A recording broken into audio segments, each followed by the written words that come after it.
নমস্কার বন্ধুরা, রাত্রিরে বা ব্রেকফাস্টে কিছু বানাতে ইচ্ছে না করলে ঝটপট করে এই সুন্দর স্বাদের রেসিপিটা আপনারা খুব কম সময়ের মধ্যে বানিয়ে ফেলতে পারেন।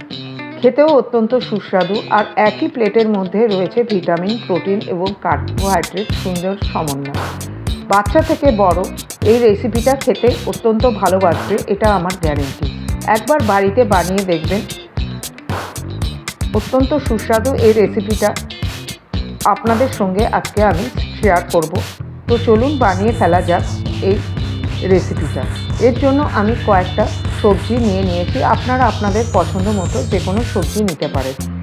একটা সসপ্যানের মধ্যে আমি পরিমাণ মতো জল দিয়ে তার মধ্যে স্বাদ মতো লবণ দিয়ে এক এক করে সমস্ত সবজি ওর মধ্যে ঢেলে দিলাম, আর কিছুক্ষণের জন্য আমি ওটাকে বয়েল করলাম।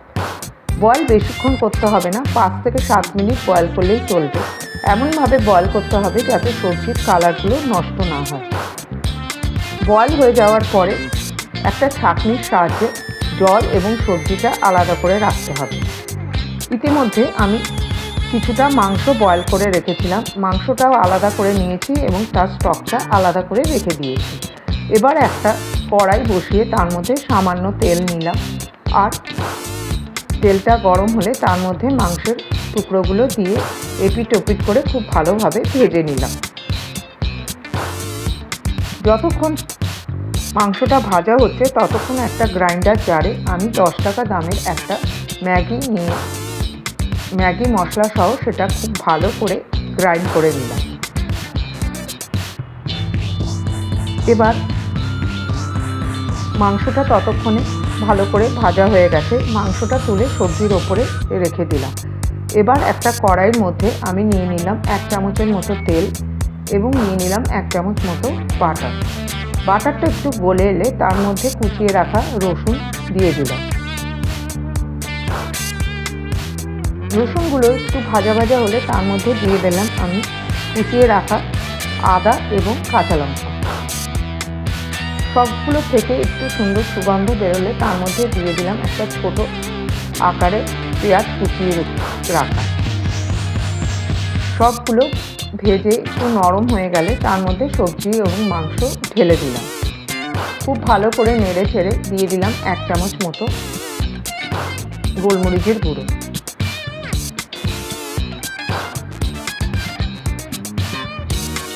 গোলমরিচের গুঁড়োটা দিয়ে সবজিগুলো ভালো করে নেড়ে চেড়ে নিলাম। তারপরে দিয়ে দিলাম 1 স্যাশেট ম্যাগি মশলা। আবারও সবগুলো সবজি খুব ভালো করে নেড়ে চেড়ে দিয়ে তার মধ্যে চিকেন এবং সবজির যে স্টকটা ছিল সেটা ঢেলে দিলাম। এরপরে দিয়ে দিলাম 1.5 চামচ মতো সয়া সস। সবগুলো সবজির সঙ্গে ভালো করে মিশিয়ে 5 মিনিটের মতো ফুটিয়ে নিলাম। যখন সবজিগুলো ভালো করে ফুটে আসবে তখন তার মধ্যে গ্রাইন্ড করে রাখা ওই ম্যাগি মশলা সহ ম্যাগি গুঁড়োটা আমি দিয়ে দিলাম। এখানে আমি কোনো রকম কর্নফ্লাওয়ারের ইউজ করিনি।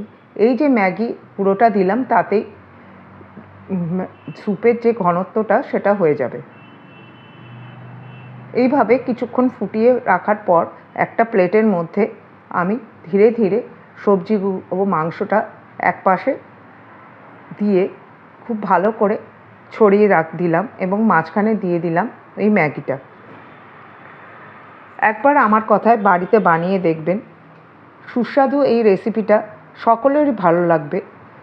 বানিয়ে কেমন লাগলো কমেন্টে জানাবেন। ভালো লাগলে এই চ্যানেলটা সাবস্ক্রাইব করার অনুরোধ রইল। লাইক এবং শেয়ার করে এই রেসিপিটা সকলের মধ্যে ছড়িয়ে দেবেন। এইভাবে সাজিয়ে যদি কাউকে পরিবেশন করে সে দেখেই তার খেতে ইচ্ছে করবে। তো চলুন আজকের রেসিপিটা এখানেই শেষ করছি। আপনারা জানাবেন কেমন লাগলো এই রেসিপিটা। দেখা হবে পরের রেসিপিতে। ততক্ষণ আপনারা ভালো থাকবেন, সুস্থ থাকবেন। নমস্কার।